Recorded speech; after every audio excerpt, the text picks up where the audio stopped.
ہم اس چینج کو دیکھیں جو رسول اللہ لے کے آئے تھے. جی. کیونکہ ایک مائنڈ سیٹ تھا نا وہاں پر بھی، اور ایک مائنڈ سیٹ آج یہاں پر بھی ہے. وہ مائنڈ سیٹ کیسے چینج ہوا تھا؟ تعلیم کے ذریعے سے.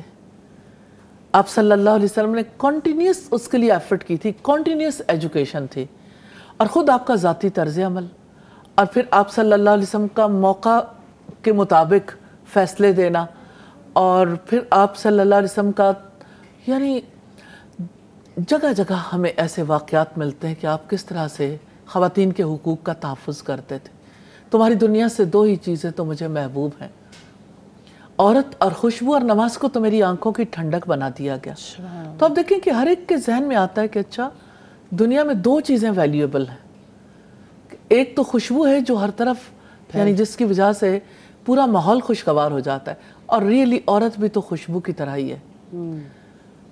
کیونکہ یہ خوشبو اگر نیگیٹیولی میسج دیتی ہے تو تب یہ یعنی باعث پکڑ ہو جاتی ہے، لیکن گھرانوں کے لیے یہی خوشبو کس قدر زیادہ خوشگواریت کا باعث بن جاتی ہے. تو بات یہ ہے کہ مائنڈ سیٹ رسول اللہ نے چینج کیا تھا. ہم جس علاقے سے تعلق رکھتے ہیں اس علاقے میں ہندو کلچر، ہندو دھرم کا اثر سٹل باقی ہے. اور آپ یہ دیکھیں کہ وہ اپنے خاندان، اپنی روایات کے اوپر کاربند ہیں. اسلام پر کاربند ہوں یا نہ ہوں، لیکن ہر ایک کو یہ ضرور فکر لاحق ہوگی کہ فلاں جو ہے وہ فلاں کاسٹ سے ہے، اس نے اپنی خاندانی روایات کو پیش نظر رکھا. تو ٹریڈیشنز کہیں نہ کہیں تو اپنانی پڑتی ہے. تو لوگوں نے اسلامک ٹریڈیشنز کو نہیں اپنایا کیونکہ نالج نہیں تھا. ہاں البتہ خاندانی روایات کو اپنایا. پہلی بات تو یہ. دوسری بات یہ ہے کہ بڑا انفارچونیٹ ہے کہ جہاں رہتے ہیں وہاں پر اسلامی روایات اپنائی نہیں. اس علاقے کی اپنی روایات نہیں ہیں، کیونکہ ہمیں تو کچھ عرصہ پہلے آزادی ملی، اور جب قومیں آزاد ہوتی ہیں تو ان کی روایات بنتی ہیں. اب وہ روایات یا تو اپنے مذہب، اپنے دین سے لی جاتی ہیں، یا لوکلی جہاں سے لی جاتی ہیں، کلچر سے. جی کلچر سے. تو آپ یہ دیکھیں کہ یہ تو پرانا مرض ہے بھائی، یہ کھوٹ نیا نہیں ہے. کیونکہ آپ مسئلہ کا حل نکالنا چاہتے ہیں اور آپ بیٹھ کے سرسری سی کچھ باتیں کر لیں اور اصل ڈیپ ڈاؤن روٹ میں نہ جائیں کہ روٹ کاز کہاں پر غلطی ہوئی، کہاں پر اکر ہے کہ جس کی وجہ سے آج ہم اتنے 100 سال کے بعد بھی اتنے بڑے کرائسس میں ہی کھڑے ہوئے. دیکھیں چینج کے لیے تو ایک ہی چیز ہے، ایک کلمہ لائف چینج کر دیتا ہے اگر انسان سچے دل سے قبول کر لے.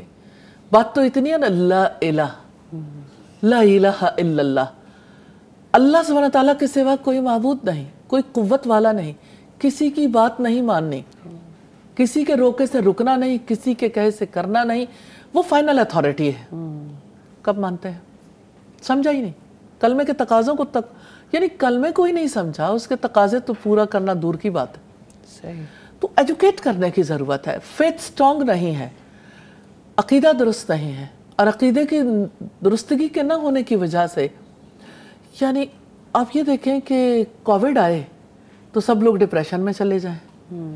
اگر کوئی یعنی سیلاب آ جائیں، اگر معیشت کے حالات خراب ہو جائیں، کبھی IMF کو قبلہ و کعبہ بنا لیتے ہیں، کبھی WHO کے پیچھے بھاگتے ہیں، کبھی کلچرلی آپ جو ہے وہ ان سین ہے، لیکن اتنا زیادہ بمبارمنٹ ہے انڈین کلچر کی، ہندو کلچر کی، کہ لوگ کہیں نہ کہیں اسی کو اختیار کیے ہیں. اور اگر اس سے آگے بڑھ کے دیکھیں تو ہم بڑی ہائیبرڈ قسم کی نیشن ہو گئے. مطلب اب تو سمجھ نہیں اگر آتا. آگے بڑھ کے دیکھیں تو جیسے ہمارے بچے کو جو کچھ پڑھایا جا رہا ہے جی وہ تو یعنی تباہی ہے، تباہی. پڑھائے جانے کے بعد تو ایک مائنڈ سیٹ تیار کر دیا گیا. مائنڈ سیٹ تو تیار ہو گیا، تیار کر دیا. اب وہ بچہ بیچارہ اسے سمجھ نہیں آتی.